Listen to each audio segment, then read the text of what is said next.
அங்க போனா பார்த்தீங்கன்னா, நீங்க அ அந்த அமிர்தம் இருக்கிற இடத்துக்கு நம்ம போனோம். இல்ல நம்ம அமிர்தம் சாப்பிட்டாலோ, நம்மளுக்கு ஒரு சாகா வரம் கிடைக்கும் அப்படின்னு சொல்றீங்க. அந்த பலன் மட்டும் தான் அங்க இருக்குமா? இப்ப ஏன்னா 12 வருஷத்துக்கு ஒருக்கா நடக்குது. நம்ம அத பார்க்கறதுக்காக ரொம்ப கஷ்டப்பட்டு போறோம்.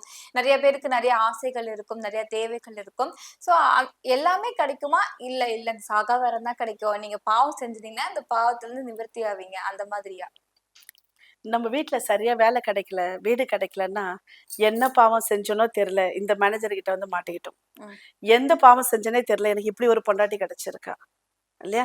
நான் என்ன பாவம் செஞ்சேனே தெரியல. எனக்கு பிள்ளைங்க எப்படி இருக்கிறாங்க.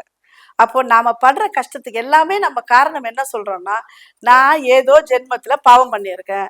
அதனால தான் எனக்கு கஷ்டம் நடக்குது. அப்போ நான் பாவம் பண்ணிரலனாக்கா எனக்கு நிச்சயமா நல்லது தானே நடக்கும். ஆமா. அது ஒரு காரணம்.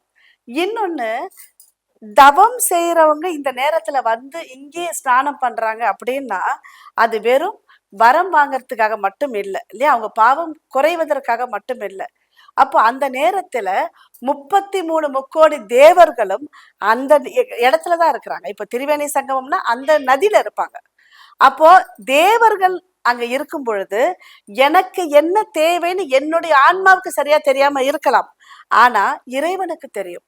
அப்ப என்னுடைய எல்லா விதமான விருப்பங்களையும் நிறைவேற்றக்கூடிய தேவர்கள் வாழக்கூடிய நேரத்துல, நாம அங்க போய் அவங்கள வணங்குவது, நமக்கு தேவையான அனைத்தையும் அள்ளித்தரும்.